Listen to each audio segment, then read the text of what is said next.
Boom, hello, and welcome to the Protector Nation podcast, a podcast that is dedicated to making the world a better place, making the world a safer place by making good people dangerous. In this podcast, we're going to study and understand what it takes to protect your family, to protect your loved ones, because we all know that you have a few basic needs, food, water, and shelter, but you also have the need to protect those things in a world and society where evil runs rampant and is sometimes left unchecked. Learning how to protect yourselves and your loved ones is becoming more and more important. And so we strive to raise the level of accountability to those who would do evil on this planet by making sure that the sheep, that the flock, is more well-versed in protecting themselves and their loved ones. If that sounds interesting to you, then sit back and enjoy the show out. Boom! What's up, you guys? Byron Rodgers here with another episode of the Protector Podcast. I've got an honored guest, Michael Janich of Martial Blade Concepts. How you doing, sir? I'm doing well. How about you, Byron? I'm excited. I'm doing real good. It's an honor to have you here. You got over 40 years of experience in the game, teaching, integrated martial arts of many different types, blade stuff and hand-to-hand stuff and point shooting. So I'm extremely excited. Well, thanks for having me. I appreciate it. I'm honored. Yes, sir. You've been in this stuff longer than I've been alive. You know more about martial arts than I know about life. All those aches and pains are worthwhile now, I guess. Yeah. So it's an honor to learn from you, sir. I guess we'll dig right into it with the first question. And I love this question because it's about understanding the man behind the work. Who would you say you are at your core? Like, who's the guy behind all the stuff, I'm the guy, probably the best way to describe it is I'm the guy who loves his family, cares about his own personal safety, and has embraced reality deeply enough to know that when bad things happen, I'm on my own. Yeah. And you have a really nice haircut. I'm a hero, man. Right? Model success, There's a crutch. No, that's awesome. I the things you said, obviously, I think are some of the most important values of life, but I really like the part where you're talking about, you're able to really look deeply enough at reality to realize, that you're on your own when these things happen. I think that's something that a lot of, I guess people that probably aren't forced to look at reality the way that we've probably experientially had to walk through it, neglect to do, or maybe just don't want to do. I think it's more the latter. I think, ignorance is bliss, and some people cultivate ignorance pretty actively because it's easier. It's one of those things where, hey, something bad happens, I'll dial 911, police will helicopter in, fast rope down, everything will be great, I'll never get hurt. It's all going to be good, and it doesn't work that way. And people don't like to be disabused of that fantasy. It's like unplugging them from the matrix, I guess. Yeah, that's interesting. I think too, there's it's not a duty, but there is some kind of a responsibility, I guess, as protectors that we have to really find ways to help them realize that truth and make it palatable and understandable. So it's awesome that you're teaching these things and walking people through these things, for sure. How did you get into doing what you're doing? Got interested in the martial arts back in the early 70s. So it was Bruce Lee era, Kung Fu movies, all that kind of stuff. So from a popular culture aspect, it was obviously something that was, very much popular at the time. But also I grew up in a place called Cicero, Illinois, just literally a half block outside the Chicago city limits. And it was just kind of a grungy little industrial area. And we had our share of both kind of homegrown crime there and also crime that would spill over from Chicago into our area. So self-defense was, a useful thing to have based on that environment. So those two kind of went hand in hand. And as I started to get into things and study the martial arts, you start to realize the difference between, okay, what's fun to do and what's cool to do from a physical, challenge standpoint and from an athleticism standpoint. And then you look at it and say, okay, well, what's going to keep me from getting my ass kicked? Right. Eventually you start to reprioritize, especially once you get your ass kicked a few times. Yeah, no, that's awesome. Is there as so there's kind of like a situational demand was kind of placed on you. I think something we see in the world now that's interesting is that a lot of people are able to live their lives without feeling the pressure of that demand until it sneaks up, until that, the Ouroboros of chaos like comes up and gets them one day and they're like, oh my gosh, a lot of it is just the paradigm shift that we've had as far as culture. Yes. If you talk to anybody my age and you say, hey, tell me about your, what schoolyard fights did you have when you were a kid? And they'll just kind of rattle off a list. Well, yeah, I was this kid in 6th grade and this kid in 8th grade. And they'll go through all that stuff and talk about black eyes and bloody lips and loose teeth and all that kind of stuff. And that was just, part of growing up. And now it's interesting because I'll talk to like law enforcement trainers and they'll say, I've got guys going through the academy who've never been in a fight. They've never actually had somebody throw a punch at them, and they, trying to get them to do scenario-based training when they've never even had a fat lip is a huge jump. So, it becomes one of those things where, again, once you have that experience, it doesn't have to be a life-threatening experience, but I mean, getting punched in the face is a sobering moment, and it kind of, you know what, I don't want that to happen to me anymore. Let me figure out how to do something about it. And, it becomes that catharsis that you need. Yeah. A lot of people have never had that. And the longer you go without that, when something bad does happen, the more disruptive it is to your values and everything else. You freak out at that point because it's like, well, shit, I've made it this far.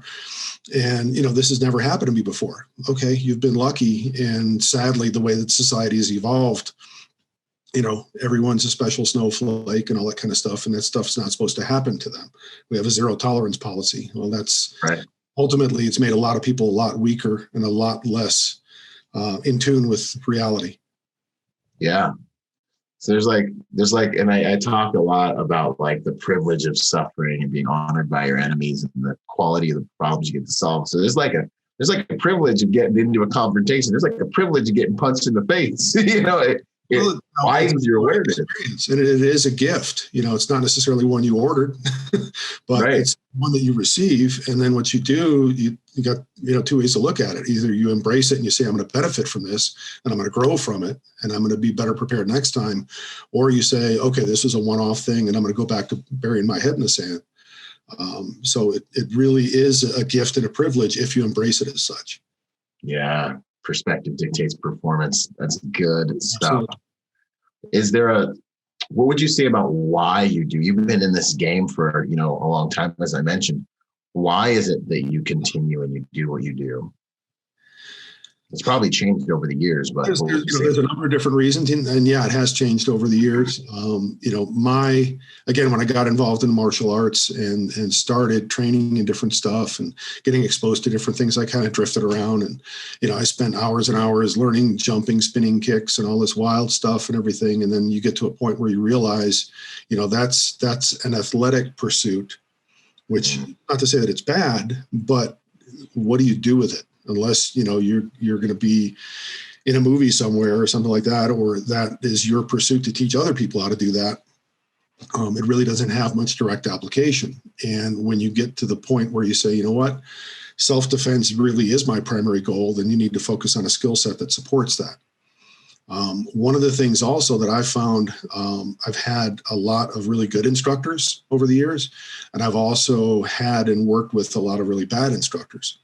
And one of the most difficult things, I think, in self-defense is finding something that works for you. The operative part of self-defense is self. So whoever you are as an individual, whatever your individual attributes are, your capabilities, that defines what you can bring to the game if you're forced to defend yourself. And that differs from person to person. And the problem with a lot of traditional martial arts and the traditional approach is that they want everyone to look the same. The idea is to clone the sensei. So everyone gets out there and they're all in lockstep and they're all doing the exact same stuff at the same time. And the system becomes more important than the individual. I don't feel that's the best way for people to prepare themselves to protect themselves, because again, you got to take those individual attributes into play. So one of the things that I decided to focus on very heavily was, hey, we welcome everybody. And what we want to do is give you the best that we can give you that fits your individual needs.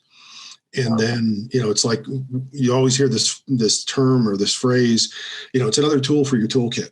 Okay, well, how big is your toolkit? How much does it weigh, and how much are you going to carry around on a daily basis? I don't need 400 pounds of tools. What I need is enough tools to where I can fix just about anything with what I've got. And the other aspect of it is my toolkit may be a little bit different than the guy next to me. If I'm fixing refrigerators and he's a plumber, okay, there's going to be a little bit of a difference as far as what we're doing tool-wise there. And he chooses things that work well for him. I choose things that work well for me, and we both get the job done well. So I think taking that mindset and, getting people to embrace that is much more empowering for people who are really looking for self-defense capabilities than the idea of, okay, you're going to be another Shotokan black belt or Brazilian Jiu-Jitsu black belt or whatever it might be, and you're going to fight like everybody else. The saying that we have in NBC is, you don't have to fight like me, you just have to fight well. Man, golly, there's me so many one-liners coming out of this, I can already tell. Self-defense is about self. You don't have to fight like me, but you got to fight well. This is outstanding. I think it really tackles a huge part of the equation. It may be even something that stops many people from getting into self-defense or investigating it because they just don't think they have the physical potency. But from this perspective, it's learn to use the tools you have and learn new tools that apply to your situation, dictates tactics, all those things. Man, that's very important. That's awesome. Tactical background, real quick for everybody. What do where the lineage, what's your tactical background, sir? So again, I got into martial arts early 70s. And what was cool about it, the martial art that I first started studying was called American Self-Protection, ASP. So it's a guy his name was Evan S. Baltazzi. He had very high ranks in traditional martial arts, especially for that time. So judo, aikido, savate, Western boxing, very accomplished at those. And what he did was try to distill them down into a more practical system that got rid of a lot of the dogma and a lot of the bad aspects of the martial arts tradition.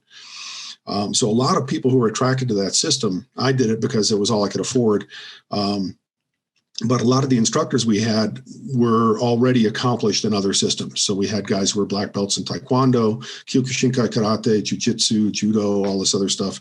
So when we do a typical workout, we go for like an hour and a half or so and do the ASP stuff. And then the last half hour, one of these guys would get up and say, hey, this is some stuff that I cherry picked from, this other martial art that I studied. Let me show you some cool stuff.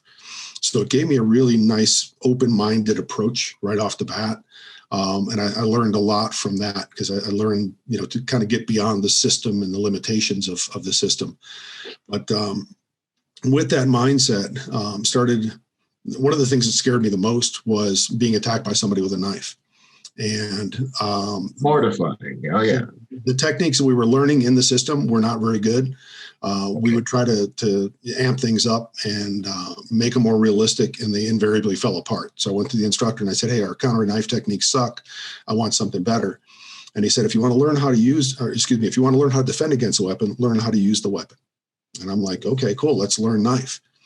Yeah. And it was mid-1970s. He was a former Army Ranger, so he had some military-style knife fighting stuff. He showed us a little bit. But this was right around the time that Soldier of Fortune magazine came out. The first books that had been published on knife technique since World War II were being published in the mid-70s. So Secrets of Modern Knife Fighting, Complete Book of Knife Fighting, stuff like that. And one of my training partners told me, hey, you need to check out Soldier of Fortune magazine because they have some stuff in there that might be of interest to you. Check that out. Found out about Paladin Press. Started ordering stuff from Paladin Press and started building my library. And that's where I found out about people like Colonel Rex Applegate, a lot of the close combat legends, W.E. Fairburn, E.A. Sykes, all that kind of stuff. And I started really digging deep into that type of stuff. And that became a huge part of just getting grounded, I guess, in the combative side of self-defense. And again, with, like-minded training partners and stuff like that, got out there on the mat, gave that stuff a try, figured out what worked and what didn't, and what we kind of wanted to embrace. Joined the Army when I was 17. So I was on the intel side. I was a Chinese Mandarin and Vietnamese linguist. So I was in signals intelligence, worked at NSA for a number of years, worked at NSA's collection station, Field Station Kunia in Hawaii. And throughout that entire time, being in the military, you always run into people who are training different martial arts down at the gym. So you go into the gym, there's somebody over there hitting a heavy bag or something like that, and got a chance to, again, kind of become kind of a bastard son of many fathers in the sense of, working with different people and kind of cherry picking what they had to offer. And it was a really nice non-denominational way to approach, martial arts and combative training. As I learned more about the knife stuff specifically, learned about the Filipino martial arts, heard of them and heard that, they were the most advanced edge weapon culture. So I was stationed in Hawaii, went to the Filipino Chamber of Commerce, and I said, hey, I'm looking for training in the Filipino martial arts. They gave me a few names. Unfortunately, the Filipino community was very closed. The fact that I was not ethnic Filipino, I was kind of excluded from being able to train knife stuff. But finally, Grandmaster Raymond Tobosa kind of took me under his wing, and he said, I'll teach you stick. And I said, well, sir, I really want to learn knife. And he's like, no, I'll teach you stick. And it's like, that kind of started my passion for the Filipino martial arts. And taking that plus my background as an intel analyst, what I did was started analyzing the Filipino stuff, because their saying is that essentially the movements are all the same. The mechanics are all the same. You simply adapt to the attributes of the weapon. So wood seeks bone. Basically, if you have a stick, you're breaking bones. If you have an edge weapon, steel seeks flesh. So you would cut fleshy parts. So it's like, okay, cool. I'll take the stick stuff and I'll make that into knife technique. And that became kind of the roots of what became martial blade concepts.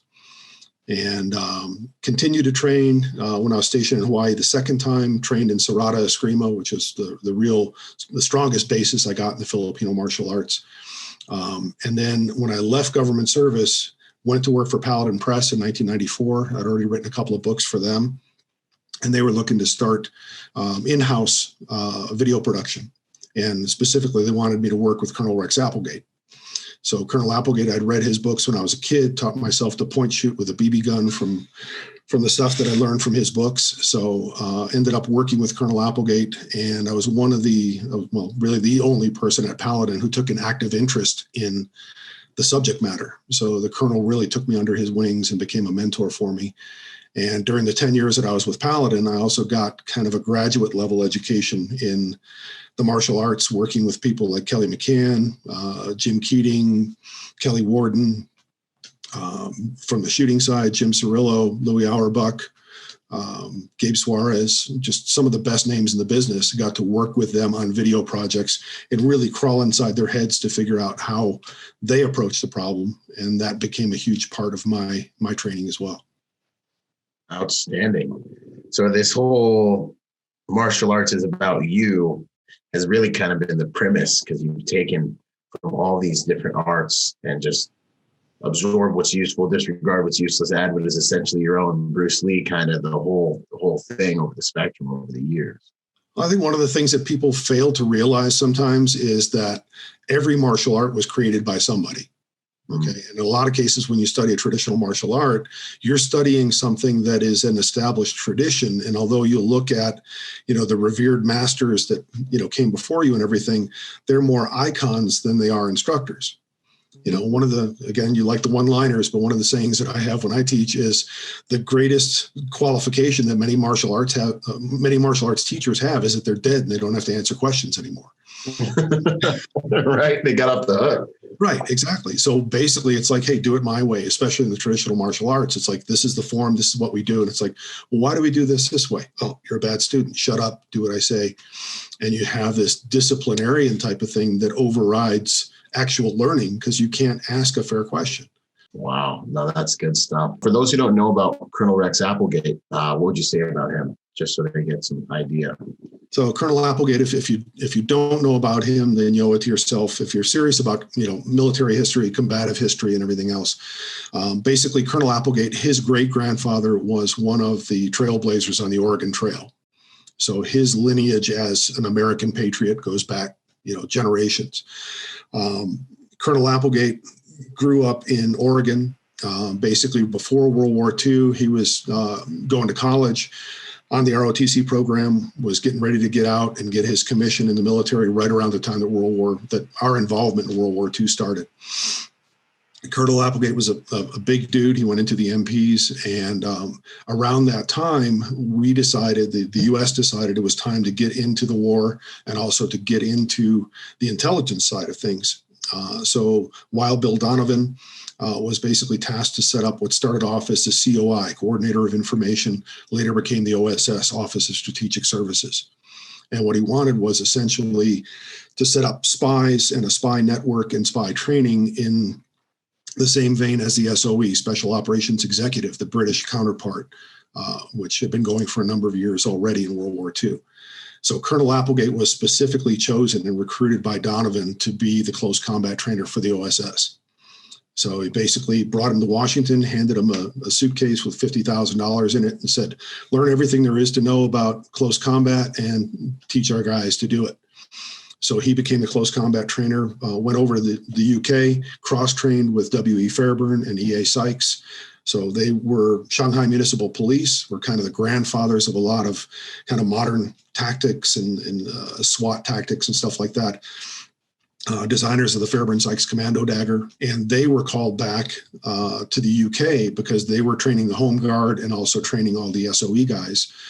So they had decades of experience in Shanghai as far as close combat and dirty tactics and that type of thing. And the Brits felt that's exactly what they needed for their commandos. So Colonel Applegate cross-trained with them, came back, and he basically was the close combat trainer for the OSS, and then later the MITC, the Military Intelligence Training Center, which was kind of the broad-based intelligence gathering, intelligence operatives training that we had during World War II. And did that during World War II. After World War II, he settled in Mexico for a while, was a major arms importer for Mexico. He was also a consultant for the Mexican Army as far as riot control. So he became one of the foremost experts on riot control.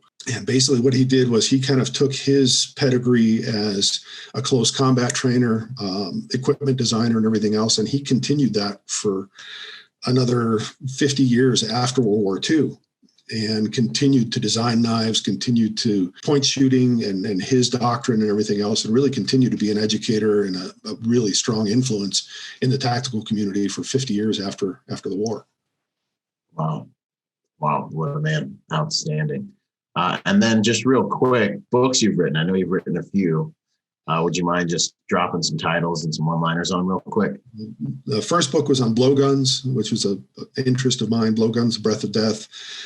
These were all under Paladin. So when I got associated with Paladin Press and started writing for them, did blowguns, knife fighting, a practical course, street steel, homemade martial arts training equipment, Mook Jong construction manual, Bullseyes Don't Shoot Back, which I co-authored with Colonel Applegate. Did a book on learning languages. There's about a dozen of them. I wrote a book on called The Best Defense after I got involved in the Best Defense TV series. So some of those are still in print. I'm trying to bring some of the older ones back since Paladin closed down a couple of years ago. All the rights have reverted to me, and I just need to find enough time to get all that stuff back into print. But they're slowly coming back. Sweet. And they can find all that stuff on your website and all that, or?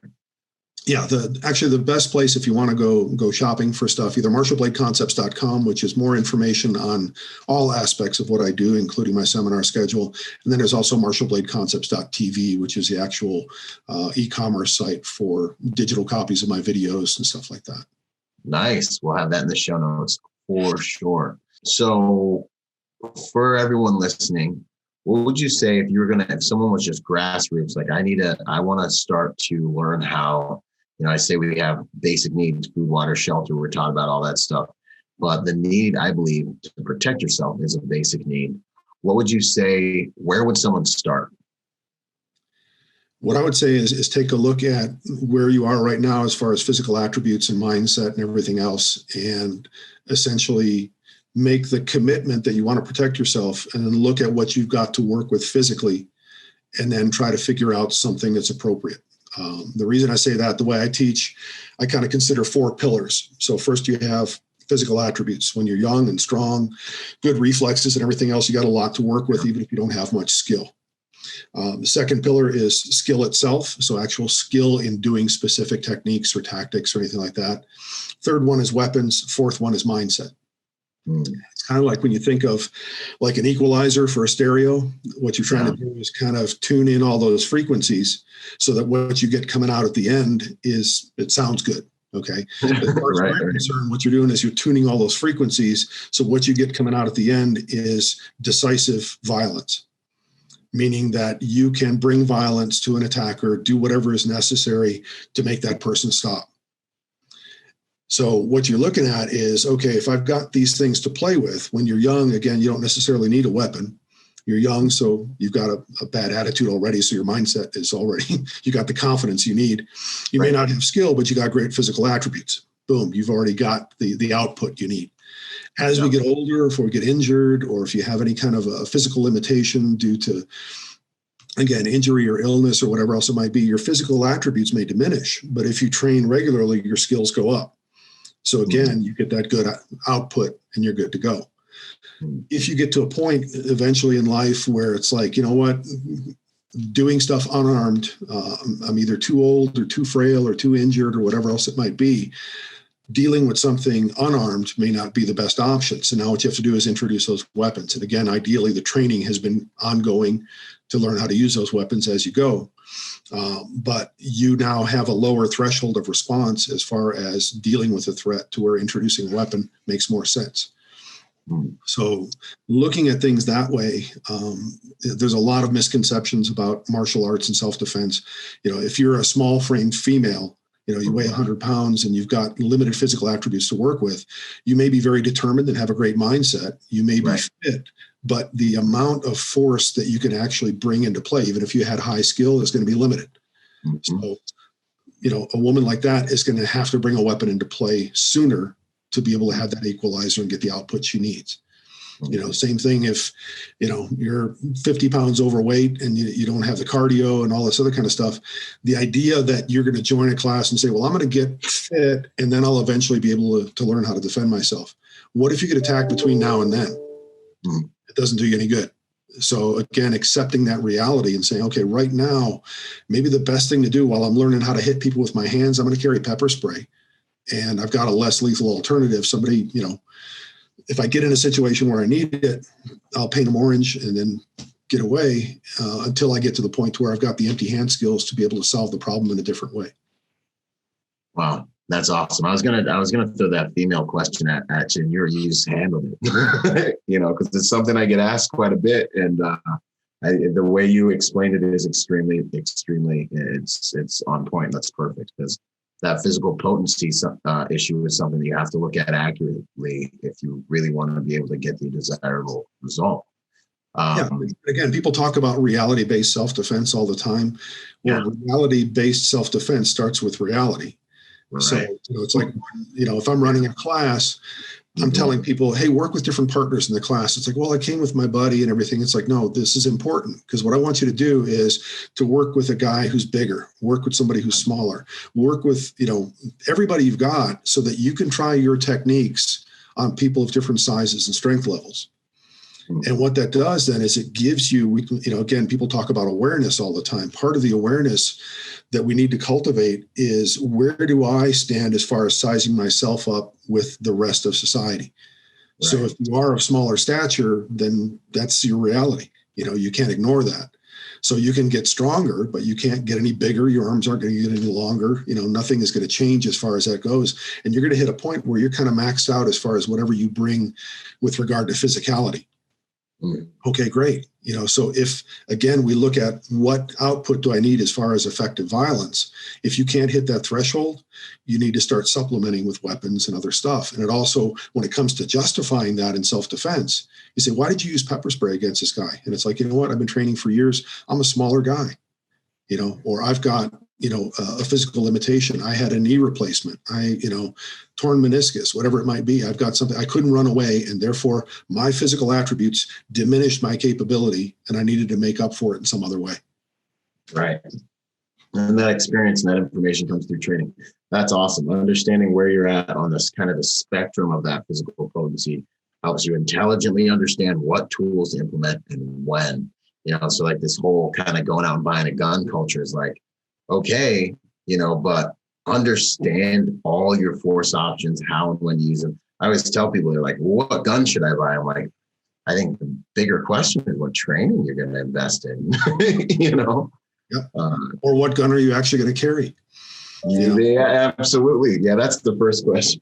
Okay, do you just want a placebo? Okay, buy something cheap and spend your money on something else because you're not going to carry it anyway. Right. Yeah, that's awesome. And if it just makes you feel better, while it's sitting in your sock drawer, doesn't matter what you buy. Yeah, no, 100%. And then kind of on the handguns thing, you mentioned point shooting a little bit. What would you say about point shooting? Kind of a quick 101 on that. What is it and how does it It's a huge component for point shooting. The main thing that I would say with that is, again, there's so many people hear point shooting and they're like, oh, that's bullshit.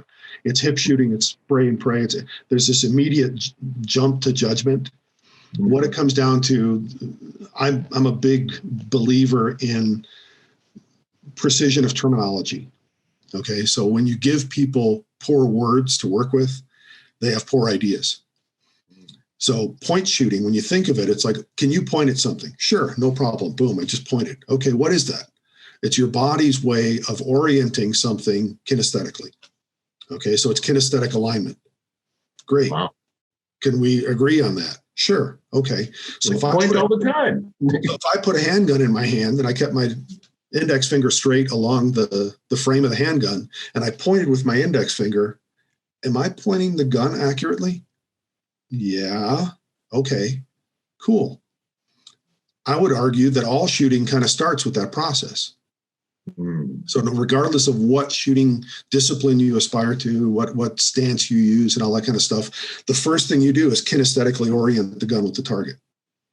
Okay. At that point, what it comes down to is how much more precision do I need based on the circumstances and based on the visual resources I've got? Can I see my sights? Are they large enough? Are they visible enough? Is there enough ambient lighting to where I can actually see my sights? And if it's actually a violent encounter and your body alarm reaction has been activated, sympathetic nervous system has kicked in, your pupils have dilated, and now you've lost near vision acuity, can I actually see my sights even if I tried to look at them? You put all those things together and it's like, you know what? Hey, good enough. Bang. Yeah. Understanding all that stuff. There's a big difference, just like, when we talk about martial arts and self-defense, you have shooting and marksmanship and the mechanical aspects of, firing a weapon. And then you have the gunfighting aspect of it. Two different worlds. Yeah. Okay. No, I dig that, man. And it's I've heard it myself. That's why I brought the question up, it's like, oh, point shooting. That's, yeah. And I'm like, okay. Interesting. It's always really interested me. But I think even from what you just said, that's something I'm going to start trying to implement on the range. One of the interesting things, and this is also for the people who are really adamant about sighted fire, and it's like, no, you need to be, laser focused on your front sight. And it's like, okay, cool. Let's talk about defensive shooting. So a little tangent here, but I think you'll like it. Yeah. So you're looking at a potential threat. You realize, okay, this guy raises up a knife. He's got a knife in his hand. I am justified. He's got ability, opportunity, imminent jeopardy. All this stuff falls into play. And you say, I can draw my gun and shoot this guy. So you draw your gun, you orient the gun, your visual focus switches now to that front sight. And then you decide to squeeze the trigger. Okay. Mm-hmm. Physiologically, our eyes can only focus on one plane at a time. So you can't get up in court and say, you know what? I was certain that he was still a viable threat at that point. Because you weren't looking at him. You were looking at the front. So you're front sight for fuzzy target, right? That's what we're taught. And again, we're talking about fractions of a second. Right. But, I mean, literally, if you had a sharp attorney who was going to say, well, why did you shoot this guy? It's like, well, he had the ability to kill me at that point. He was armed. He had a knife in his hand. Everything else fell into play as far as justifiable self-defense. And it's like, well, were you looking at him and the knife at the time that you squeezed the trigger? No, I was looking at my front sight. Okay, then how do you know he was still armed? We found the knife next to him when he fell. He may have dropped it before you shot him. You may have shot an unarmed man. Again, it's all very arguable from a legal standpoint. We look at it from a self-defense standpoint and say, well, no, that's not what happened. But again, it all comes down to precise words and ideas. Right. What was that you said? You said something about precise concepts for precise, like the terminology breeds. Basically, precision of terminology. If you've got the right words, then you have the right ideas. If you start with bad words, you start with incorrect ideas. Outstanding. I love that. And then what is really the premise of martial blade concepts? If someone was curious about that. So martial blade concepts, basically what it is it's taking proven concepts, techniques, and tactics, primarily from the Filipino martial arts, and then putting those into a modern self-defense context that also is very much focused on understanding human anatomy. So it's interesting when you look at, traditional Filipino martial arts and stuff, you see knife stuff, you'll see them do things like, okay, this guy attacks me with a knife and I'm going to parry this, I'm going to hook this, I'm going to strip this guy's knife, disarm him, and then I'm going to stab him in the neck. And It's like, okay, that's really cool. That was awesome. Looks great. It looks great. Again, YouTube is going to blow up. Exactly. So from a infotainment standpoint, it's awesome. Okay. But then you look at it and say, okay, fine. So what I did was I trained really hard in this stuff and then I was attacked and then I used it. Why did I end up in prison? So what you look at is, okay, this guy attacked me and I deflected and I did this and I disarmed him. Okay. So at that point, according to self-defense law, unless you can justify that he's still a lethal threat, meaning that there's some disparity of size and strength, he has a secondary weapon, there's some other reason that he remains a lethal threat once you disarmed him, at that point you've eliminated the lethal threat and are no longer legally justified in using the knife against him. But the way you trained, again, you'll fight the way you train. I disarmed him and then I killed him. So you went from justifiable self-defense to assault with a deadly weapon to murder. So when you have a premise that is based on, this is traditional Filipino martial art. Okay, great. That's based on traditional battlefield application of those skills, which is a vastly different context than modern self-defense. Wow. So what you look at is, okay, in modern self-defense, what do I have to do? First of all, I have to defend myself effectively. And how do I do that? I have to stop the threat. So the focus is on stopping rather than lethality. Okay. I also have to look at this and I have to say, what am I going to be fighting with? I may be training with a foot-long dagger because that's what that traditional martial art does. But realistically, I may have a folding knife with a 3-inch blade in my pocket, and that's my fighting knife. So now what I have to do is take that knife, figure out what its destructive capacity is, translate that to human anatomy, and then look at the vulnerabilities of human anatomy that allow me to stop somebody decisively with the capabilities of that knife, and then be able to justify my actions afterward. Yeah. So really what it comes down to is what we focus on. You fight with the knife you actually carry. You need to understand the destructive capacity of that knife. You need to focus on stopping power. And to do that, you need to understand human anatomy and basically dispel a lot of the myths about knife stopping power and focus on what really works by listening to doctors rather than the internet or whatever. So we focus a lot on anatomy. Basically, we have 3 levels of stopping power. You have the muscular and mechanical aspects. So muscles pull on tendons to move bones. If you physically destroy any part of that connection, if you cut the muscle deeply enough, it can't contract. If you cut the tendons so that the muscle is disconnected from the bones, essentially you take away that physical capability. Second level is peripheral nerves. In order for muscles to move, the brain has to send electrical impulses to the muscle to stimulate it. If you cut while cutting the muscle, if you're also cutting the nerve, you've disconnected the brain from the muscle that it's trying to control. Again, you achieve instantaneous results. And then the third level, which is the most misunderstood, is blood loss. So when it comes to blood loss, people don't bleed quickly enough for blood loss to be a reliable sense of stopping power. It adds lethality, and it can be a form of time-delayed stopping power, but it really doesn't happen quickly enough to be able to solve your problems in the short time span that we're talking about. Yeah, to survive the encounter. You guys might bleed out right next to each other by the end of the thing. Again, I tell people, it's like, okay, let's think of, again, one of the aspects of NBC is we look at being able to use the knife to defend against any kind of justifiable threat. So if we imagine a guy with a tire iron who says, I'm going to bash your skull in, how long do you want this guy to have the opportunity? Bash your skull. Yeah. Right. How long do you want to wait? How many swats do you want him to take? Ideally none. second choice would be no more than one. Okay, great. So the longer you leave him capable of that action, Right. the more danger you face. So the stopping power has to be as instantaneous as you can possibly get. And that's why focusing on the mechanics of the body parts that allow him to be dangerous to you, unlike shooting, where you're basically hitting, ideally, central nervous system to shut the whole body down. With a knife, it doesn't have the capacity to do that effectively. So what we look at is, okay, what parts does he need? He needs to be able to grip the weapon. Great. Cut his flexor tendons. Hopefully he drops his weapon. If you can't do that, cut bicep and tricep so he can't wield the weapon effectively.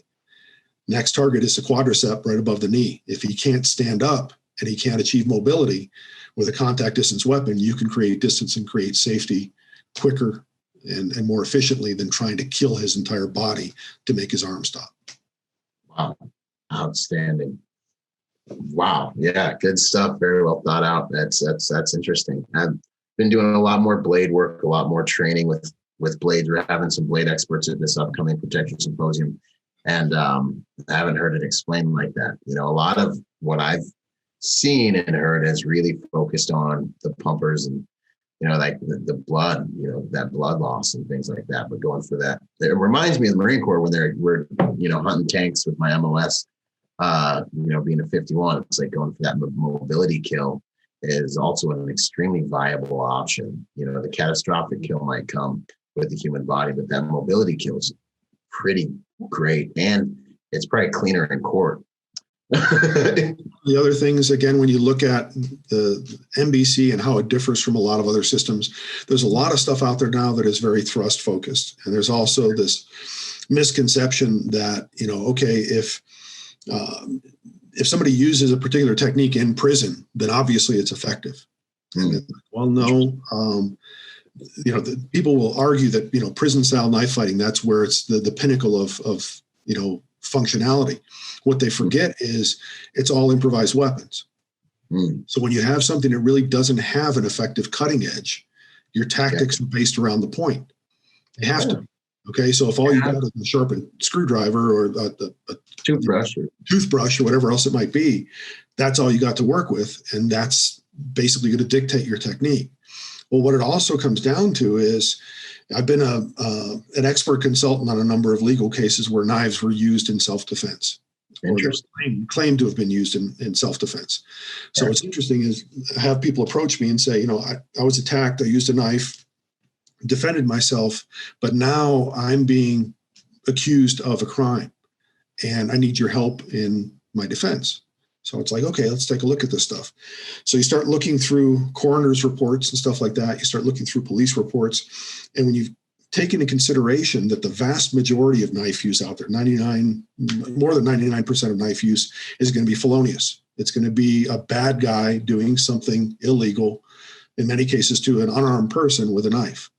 That's what the courts, that's what law enforcement officers, that's what everyone else is conditioned to seeing. Right. Their perspective is based around that. So if you now replicate that kind of behavior with your technique, where it's like, okay, I'm being attacked, I'm going to stab this guy as many times as it takes for him to fall down. Your work product looks exactly like a criminal assault, even if you were fully justified in self-defense. Wow. So now when you say, well, I'm the good guy, and it's like, well, I'm sorry, but this steaming pile of meat over here that used to be a guy, it looks exactly like the guy that I saw stabbed last week, and then the two guys that I saw stabbed the week before. And again, from the perspective of the system, they're looking at it's like your behavior is consistent with that of a criminal. Therefore, we're going to judge you like a criminal. Wow. If you focus on being able to say, I cut him here to try to make him drop his weapon. He didn't drop his weapon, so I cut his tricep so he couldn't swing the weapon at me again. Then I cut his quadricep. He fell down and I backed up. Okay, that all sounds very plausible. Even if you have an attorney who's now saying, well, no, you tried to kill this guy because you cut his brachial artery, you did this, you did that. And it's like, these were the targets I was specifically going after. I'm aware of the anatomy that was adjacent to them. But again, I was in fear for my life and fear of grievous bodily injury. And I purposely chose to train in a responsible, ethical system that allowed me to save my own life without unnecessarily endangering his. Wow. So it allows you, it's like they say at gun sight, you got problem one, problem two. Problem one, move through it. Problem two, keep your house, keep your car, stay out of prison.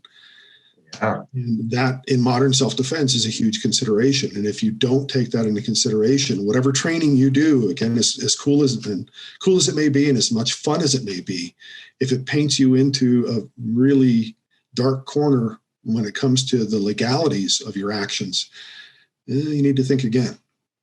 Lose problem or battle number two. Right. Outstanding. I'm just over here just mind blown with this approach, this perspective. It's outstanding. Yeah, I'm still chewing on that. No, that's great stuff.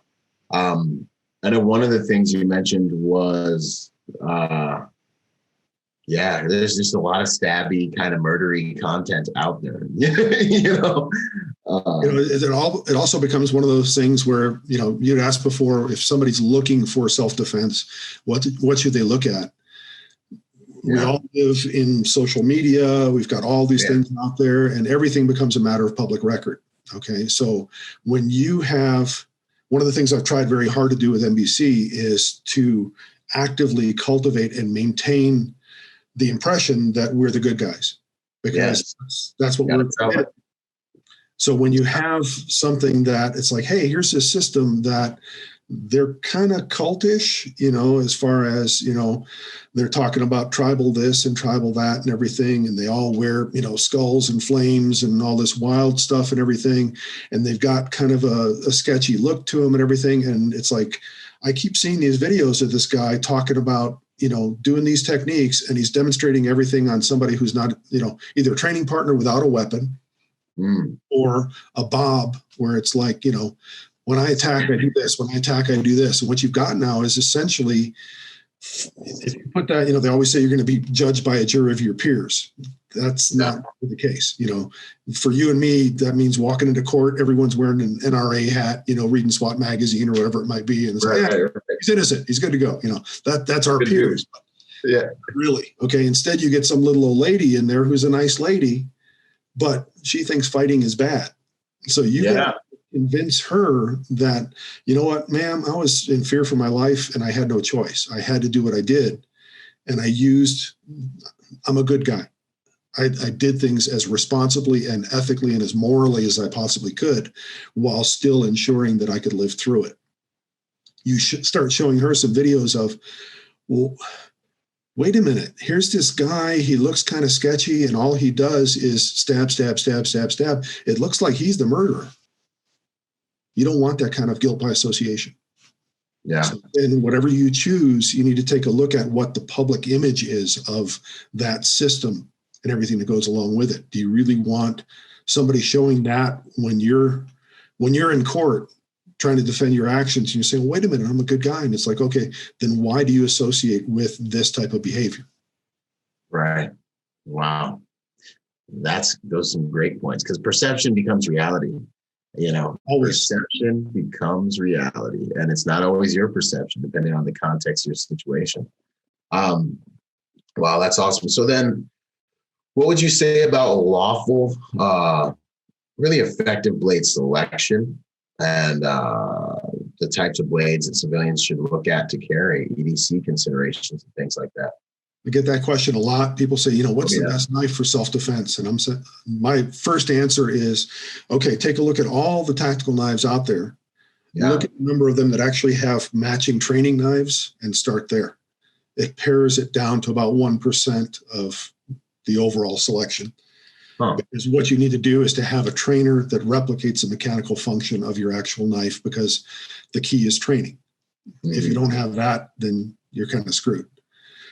So that pares the field down really, really quickly. My go-to is the one that I designed. So it's basically, this is a Spyderco Yojimbo 2. Yeah. It has a matching trainer. This is what I carry every day.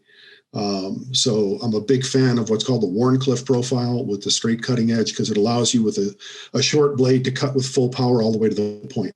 There's no point where the blade curves upward and the arc of motion of your arm and the arc of the blade coincide or run parallel to where it diminishes force.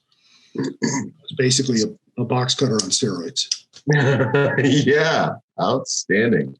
What do you just, I got this thing for karambits. What do you think about karambits as a functional blade?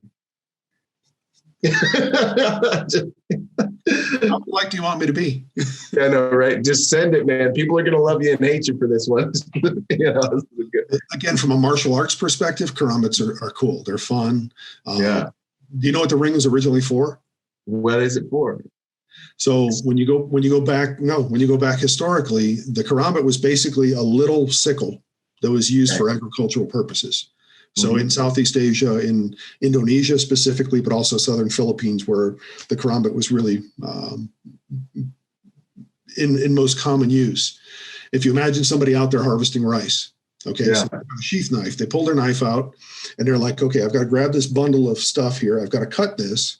And then I got to tie this into a bundle and throw it in the basket, but I got to hold on to my knife. Oh. Once I cut this, my knife blade is all wet and sticky because I cut this stuff.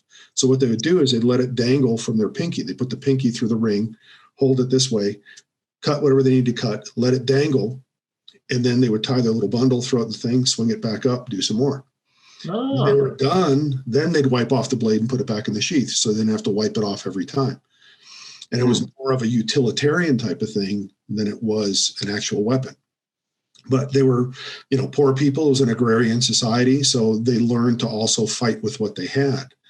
Right. And the karambit became a natural weapon because it was something they had with them, and it was something that was accessible and everything else. The thing is, when you look at traditional karambit technique, there was very little of the spinning and the flashy stuff and all that kind of stuff. What you'll see a lot of times in pencak silat, the Indonesian martial art, you'll see movements where they're doing punches and stuff where it looks like they're throwing the punch and they're actually a little bit off target. Yeah. And then they'll say, well, from an empty hand standpoint, what I'm doing is I'm either hitting with the ulnar side of my arm or I'm punching where I can hit targets at an angle, striking with these knuckles. That's the public explanation that they'll give. The karambit's right here. Politically correct explanation. Is designed to plow with the karambit. So when they punch slightly off target, they're actually plowing with the blade. Wow. So a lot of the movements are actually designed to look like punches because they're actually cutting with the blade. But again, when you look at going back to the Wharncliffe, okay, so with this, when I'm cutting with this, if I'm applying pressure here, I'm applying pressure is increasing all the way to the point. Okay. Right. If I turn this over to where you've got either a curve or like an Americanized tanto type of thing, if I were applying that same pressure, nothing. Because at that point, the motion of my arm and this portion of the profile of the edge run parallel. So there's no longer any pressure. So if you imagine this as the outside curve of a karambit, even if it's double-edged, and you're spinning this thing, what you're doing is you're spinning and cutting with the outside curve without really applying a whole lot of pressure into the target. Interesting. So the cuts are going to be really superficial. When you look at the draw cuts and everything, you're gripping that thing with your index finger. So you've got this ring around your index finger. When you go to cut, what ends up happening is the handle presses really firmly, for lack of a better word, on this knuckle. If you really try to cut with power, it's very easy to break that finger. Okay. Or you hit something inside the body or a clothing item, you hit something hard. Well, the thing is, anything that you want to cut, you should be cutting with maximum force. Okay, so the idea of going through the motions and saying, well, this will be a superficial cut, this will be superficial. Again, if your targeting is proper, whatever you're cutting, you should have a clear understanding of what the physiological damage is you're trying to cause. Okay, so if you wanted to cut through somebody's bicep, for example, you say, okay, I'm going to cut his bicep. First of all, why are you doing that? Well, the bicep bends the elbow, which means that if he's wielding a weapon with that arm, he can't rechamber his arm to try to hit me again. When you look at the inside of the bicep, you've also got all the nerves that come through that feed the rest of the arm. If you cut the peripheral nerves, you can literally destroy the brain's ability to control the arm. And you also take the brachial artery, which is 10% of your blood flow. Okay, so viable target. That's all good. Yeah. But you have to cut deeply enough to hit all those targets, all those That package, the target package, basically. Exactly. You look at all that stuff, and it's like, how much force does it actually take to cut through the bicep? Well, the way to validate that, one of the things we do in NBC is a thing called Pork Man. So what we do is I get about a 5-pound pork tenderloin, butterfly it, put it over a dowel rod, tie it on with a bunch of butcher's twine, and wrap that with about 30 layers of saran wrap, and then tape the ends down. So what you end up with is a piece of meat with a big piece of bone in the middle of it, and then cover that with some jeans or the sleeve of a jacket or whatever else it might be. And it's like, okay, this is what I have to cut. I have to quantify the destructive power of my knife. So then you take your knife and you cut and you say, okay, what did I get? Did I actually cut to the depth necessary to hit all the physiological targets that I'm trying to achieve with my tactics?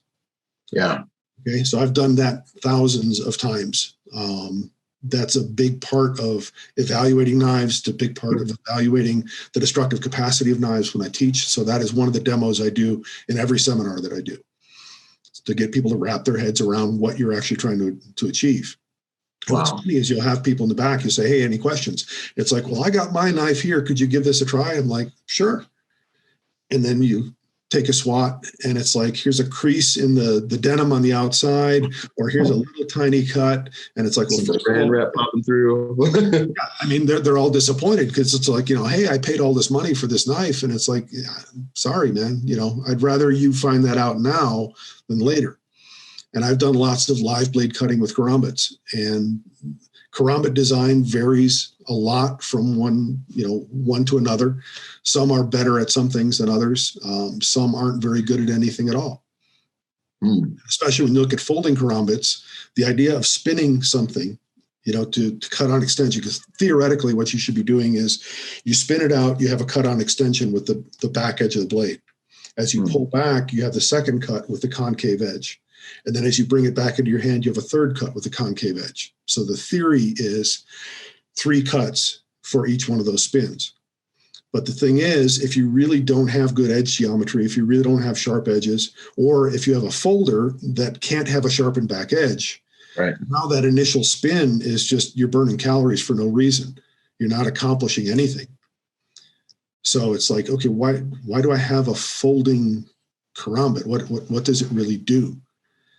And again, might as well put the final nail in the coffin. But when you look at it, it's like, okay, if I showed somebody this, I could arguably say, well, the blade like this, it's kind of like a Stanley utility knife you get down at Home Depot. It's kind of the same shit. Okay, box cuttery looking. Yeah, it's something that they can kind of relate to, and they may still look at it and say, well, I've never seen a pocket knife like that, but at least they have a better frame of reference. You show them a karambit, and they're like, murdery looking. What the hell is that? And then again, you're up there in court, and it's like, well, this is a purpose designed weapon. When you look at knife laws and everything else, some laws specify that you can't carry a knife that is a purpose designed weapon. So it has to have plausible utilitarian aspects to it. The identity of the karambit these days is much more identified as a weapon. There's plenty of, you take a look at, John Wick 3 and all that kind of stuff. You got that final fight scene. There's karambits flying all over the place. All they got to do is throw one of those in there. It's like, see, look, the bad guy's using that knife. You're a bad guy. Guilt by association. Wow. The story behind your blade, the purpose, the story that comes with any weapon you just select is very important. Yeah. Interesting. Again, if you want to be considered as a good guy or gal, then you need to stack the odds in your favor. So you create, like you say, perception is reality. Yeah. Awesome. No, that's good stuff. That's good takeaways. And then blade length, what would you say would be, how much do you need? Do you need this big knife, or what's a good guy length for the legal length? The legal length. So I mean, again, what it comes down to, you don't want your start of your claim to self-defense. You don't want to start that with a felony in your pocket. Right. Okay. So the idea that, I was justified in doing everything I did, but I did it with a knife that was technically an illegal weapon. Yeah. That weakens your case. Quite a bit. Okay. So what you do is there's the best thing I would suggest for your viewers, there's a thing called Legal Blade. So if they go on to kniferights.org. So kniferights.org. And you'll see a thing for the Legal Blade app. It used to be a smartphone app that you had to pay for. Blade HQ actually sponsored the 2.0 version of it. So they developed the app and everything. And what's cool about it, when you look at knife laws in the US, you have all the state laws, but then just like with guns and everything else, just like with other weapons, unless the state preemption, what that means is the state law takes priority over any laws of smaller jurisdictions. Okay. When you look at states like Illinois and Massachusetts, you have a state law, but then Chicago and Boston have much stricter municipal laws. Mm. Okay. So when it comes to tactics, I still have family that lives in the Chicago area. My daughter used to live in Boston, so I used to visit her pretty frequently. And whenever I would go and visit there, I needed to carry a knife that is legal to carry. So a 2.5-inch blade length limit was all you could get. So what I did was I actually took one of these, ground the blade down to 2.5 inches. So now the knife was exactly the same as far as its configuration and everything else. Handle was exactly the same size. All my training, all my skills and everything else translated to that, but I had a blade that was 2.5 inches long. So what I would recommend is for people in choosing a knife to go through that same process, take a look at Legal Blade, download the app. And what it allows you to do is you say, okay, I live in this state. Punch in the state, take a look at the laws, and it'll show you either green, red, yellow, whatever, for the preemption to say, okay, does state law take priority over municipal laws? If it does, then you're good to go consistently throughout the state. If it doesn't, then you need to look at, okay, what are the cities that are listed as exceptions to the state law? And then if you travel to those cities or live in those cities, then you need to make sure that you can change gears accordingly.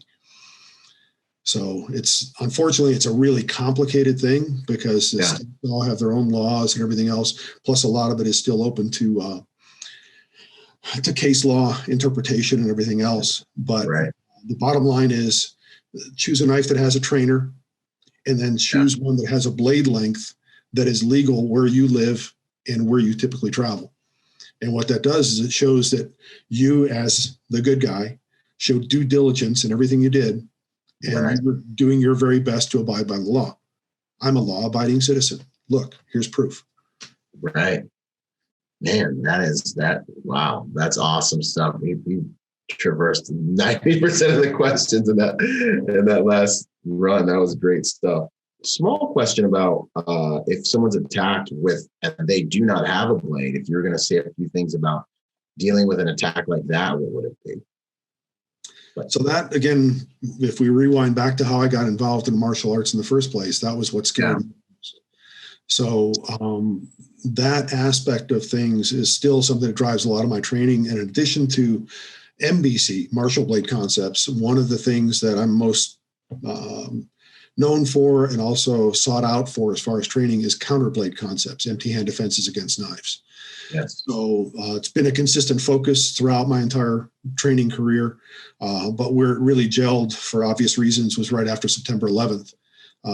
Because obviously those events, the fact that box cutters were used and everything else in a secure environment, the idea of unarmed defenses against edge weapons became near and dear to a lot of people's hearts for, unfortunately, a very cathartic reason. But anyway, the CBC side of things, I've been very honored to have a lot of people from the law enforcement community come to me because they have looked at what they've learned through their defensive tactics program, and they're like, you know what, this doesn't cut it. I'm going to do some research and find something better. And then they would come to me. I had a lot of guys, a number of my certified instructors are from the New Jersey State Correction System. Mm-hmm. Because they run into that all the time. And these guys were like, this is the best stuff we found. We're going to go through the entire process, become certified instructors so we could bring this back and teach it to our guys. Wow. So the basic premise of CBC, again, it's a logical progression. We call it an order of operations. First, you minimize damage to you. Secondly, if you can debilitate the attacker in some way so that you can at least buy a little bit of time to earn your draw and be able to draw an equal or better weapon, then you bring your weapon into play. If you can't do that, then essentially what we look at is limiting the mobility of the weapon wielding joint or the weapon wielding arm to one joint, the shoulder. So you essentially keep him from being able to have that mobility that will allow him to continue to attack you. Once you've done that decisively, create a power base and essentially rain blows on him to break him so that you can take him out of the fight and then create distance and create safety. Wow. You notice that disarm is not included in that process. Right. So again, with traditional Filipino martial arts, lots of knife strips, lots of disarms and all this other kind of stuff. Again, that works great, provided they have a large enough weapon to project anything out of their hand. When you start trying those same techniques against, like, I have a whole collection of training knives and other tools and stuff like that that I use in training. One of the fun things to do when you get people who are trying to do that type of stuff, I took a box cutter, replaced the blade with a dull steel blade. I actually took a thick, 1/8-inch thick piece of steel, made a training blade out of it, but put it into the box cutter. Yeah. So ratchet the box cutter open, you hand it to his partner, and the guy's eyes get real big, and it's like, it's okay, it's a safe trainer, but show me your strips now. And now you have these guys trying to do all these sophisticated techniques, and realistically, they'd be cutting the snot out of their hands because they don't have the leverage to do that. Yeah. When you focus on the arm itself and you focus on immobilizing the arm and controlling the entire arm, doesn't matter what the weapon is. So again, we try to take all those things out of the equation to make it as all purpose as possible. Outstanding. Good stuff. Wow. I think that's a lot for everyone to chew on. That's outstanding. Entering the closing questions now.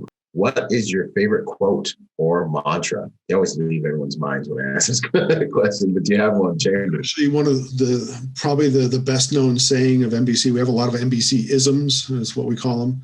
And the very first one is have a plan and work your plan. Have a plan, work your plan. So what it means is to actually have a plan to do something. So a lot of people will be like, well, I don't know what to do in this situation. Okay, great. Stop, think, war game it, and then create a plan. And then figure out how to make your plan as bulletproof as possible so that if you stick to that plan, it automatically takes into consideration the dynamics of a real situation. So rather than having to constantly change things, you say, okay, I'm going to power through because my plan is so solid and so logical and so adaptable that it keeps going and I keep going, even if I run into bumps along the way. Outstanding. So build that thing, war game that thing, live in that kind of go fantasy and just war game it, use all your creativity for it. And it's also when you look at, the idea of all the way from, kind of the big picture approach to, okay, what is my plan, all the way down to individual skills. We look at it that way as well. So if you look at like a malfunction clearance or something like that, you say, okay, what's my plan? Well, basically I need to, get whatever is jammed in the chamber of this thing out of it. I need to make sure that I've got a good operating magazine and that I'm back up and running with the gun mechanically. Right. That's the principle-based approach. That's the plan. How you do that as far as the specific actions you take and everything, is it a type 1 malfunction, type 2, whatever it is, it's like, okay, I'm going to rip the magazine out of this thing. I'm going to work the slide. I'm going to make sure that, there's nothing in the way, and I'm going to get a fresh mag into it and chamber it. Whatever those mechanics are, that plan may mutate a little bit along the way. If you have two to work with, one hand to work with, whatever else it might be, again, the plan itself takes precedence. The mechanics that support it evolve or adapt based on the dynamics of the situation. But the better the plan, and the more you take those into consideration in your training, the smoother it's going to go in real time. Outstanding. Good stuff. A habit that you think people should look at that makes them better people or better protectors? One of the habits is to use YouTube, use any other kind of source of CCTV footage, and look at the reality of violence. Right. It's uncomfortable. It makes our skin crawl when you see something. But what you need to do is to look at it and say, okay, this is the way that predators operate. This is the viciousness, the ruthlessness that they bring to the table, and use that to inspire whatever actions you are capable of taking based on your personal plan. So if it comes down to something where you say, okay, if I ever ran into somebody like that, I don't know what I would do physically. Okay, great. Then be that much more committed to avoiding that type of thing and tune up your powers of awareness, tune up your powers of avoidance and everything else so that you can, look at the pre-incident indicators that are associated with it, really just embrace the full brutal reality of actual attacks. So you can look at it and say, okay, this is what I'm up against. This is the nature of the problem. Whatever I do as a solution has to work in that context. Yeah. Outstanding. I love it. Good stuff. How would you like to be remembered, sir? When it's all said and done. As a guy with hair? No. Long gone. No, what I would like to be remembered as is this is one of the things I get from my instructors all the time, because I created an instructor program, and they're like, well, we want to be able to teach like you. We want to be able to do this like you. We want to be able to do that. I said, the first step in that is aspire to think like me. Mm.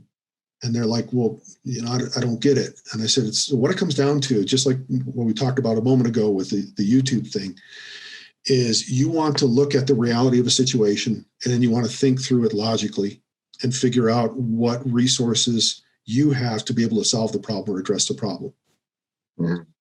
That skill, that process, and that approach to things is way more important than, hey, here's my cool super secret technique that I came up with. Right.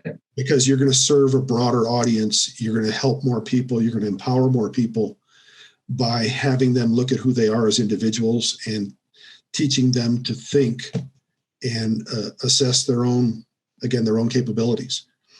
I think that is really, the more instructors we can get to kind of think that way, the better we as self-defense instructors, as tactical instructors and everything else, I think the better we'll serve our audience. Because we're not creating excuses for people, but at the same time, what we're doing is empowering people who would otherwise be discouraged because we set a standard that really is not achievable for them. But it doesn't make them any less entitled to the right to self-defense. Right. People look at it and, like when I was involved in the Best Defense TV series, had Mike Seeklander next to me. So Mike, very imposing, strong guy, incredible shooter. Just all around very, very capable guy. Right. And we'd have people come up all the time and it's like, well, I can't do martial arts like you, and I can't do, all this stuff like Seeklander, and he could bench press a cow and all this other kind of stuff. Mm-hmm. And I said, right, you're who you are. Right. So the way that we structured the show, we always included the final best case scenario, which focused on awareness and avoidance and de-escalation and soft skills and everything that allows you to avoid having to use the physical skills. And I said, that message is for you. Yeah. You can't do what Mike does. You can't do what I do. Great. Don't stop trying. Keep trying to develop your physical skills to the best ability you can. But realistically, think about what you can do. Focus on that and then come up with an appropriate plan. Absolutely. Self-protection is about self. That's outstanding. That's good stuff. Well, it's been an honor just spend this time with you, Michael. It's been really power packed. There's so much content here for people to soak up. If you guys aren't watching us on YouTube, check the show out. He's got a whole wall full of accomplishments and books behind him. It looks amazing. It's really been an honor to learn from you, sir, even in this brief show. So thank you so much for spending this time with me. It's an honor to be here. I truly appreciate the opportunity, and it's nice to connect with your audience. If there's anything that I can ever do to help you out, by all means, please reach out. Be honored. Outstanding. That means a lot. Thank you. What are you up to these days, and where can people find you, sir? With the pandemic and all that kind of stuff, I'm not teaching as actively as I'd like to, simply because of the limitations there, but we're slowly starting to get back into the seminar schedule. So again, martialbladeconcepts.com is my website if you want to just learn more about kind of my background and what we do. If you're looking for instructional videos and everything, martialbladeconcepts.com also links to martialbladeconcepts.tv, and it also has the seminar schedule up there. But probably the best thing, if you're really looking to kind of take a deep dive into the way that I approach things, we have a distance learning program. So the distance learning program, the way I always kind of explain it, when you take a traditional seminar, especially a martial arts or self-defense seminar, everyone kind of stands back about 20 feet. Instructor gets up, does his thing, and it's like, okay, partner up and give it a try. And then everyone turns to their partner. It's like, I don't know what he just did. Yeah. And the instructor, if he does his thing right, he goes around and he basically gives little mini lessons for each pair of students. And it's like, okay, here, look at this. And in many cases, what I try to create that first person perspective. Hey, look over my shoulder while I do this. Give you that mind's eye view so you can relate left and right sides, create a mental image that you replicate with your own execution of the technique. That's the camera work that we strive for in the distance learning program. So we currently have about 62 hours of content in the distance learning program. It's available as either a monthly subscription or an annual subscription, and adding on average about 30 to 60 minutes of content every month. And what's cool about it is once you get into the DLP, you also become part of the MBC community, and you get access to our online forum, which is a closed forum. We don't tolerate trolls or anything, so it's only people in the community. And at that point, it becomes truly interactive. So let's say you're watching something on YouTube and you say, hey, I saw this thing, or this guy was attacked in this way, and I don't think we have a solution for it. Okay, great. You post that on the forum, get a little bit of discussion. It's like, you know what? We've got a good idea for that, where we can take this skill that we already have in our toolbox and adapt it to the needs of that situation. Let me create a lesson on that. And then I'll build a video lesson. Next month rolls around, you look for your new content, bang, it pops up in your library. And essentially it becomes an interactive learning experience, because you can actually direct where we go with the content. Or if you watch a lesson and you say, you know what, I didn't understand this part. Can you give us more detail? Sure. So it really becomes a really nice interactive way of doing things that we share the information, but we share it at a depth that is much more detailed than what we can do even in a lot of our hands-on training. Man, that is great concept. It's got community. It's growing. It's evolving. That sounds like something you guys need to go check out. I'm gonna check it out myself. That's outstanding. And that's found where? That's also at martialbladeconcepts.com. So what you'll find there, and actually, let's stay in contact after we stop talking here. If you like, what I can do is I can create a discount code for your audience. Give them a break if they would like to jump in and take a look at the DLP and everything. Just make it more affordable to them for their diligence and patience and endurance in hanging around listening to us talk a bit. Fantastic. We'll put all the details for that in the show notes, you guys, if you really want to get interested in that and take your skills to the next level. Thank you so much, Mike. That's been an honor. Thank you, sir. The honor is mine. I really appreciate the opportunity. Boom. Yo, what up? I hope you guys really enjoyed that episode. Hey, listen, in order to get more out of the brand, I want to encourage you to go join us on our social media platforms and join us at protectornation.com. We post different types of content on our different platforms at different times. You'll get blog posts, you'll get videos, you'll get real world combat engagements and things like that. So stay plugged in order to get the most out of the brand. In order to support us, also go to protectornation.com and buy something, or join forces with me on Patreon. You'll scroll down the homepage and you'll see the link. Anything you can give counts. Think about whatever you would lose in your cushions or like spend on McDonald's this month, $5 a month, whatever it is. That helps us make the world a better place by making good people dangerous. Anyways, this is Byron Rodgers, protector by nature and by trade, and I'll see you on the next piece of content, whether it's a video or podcast. Out.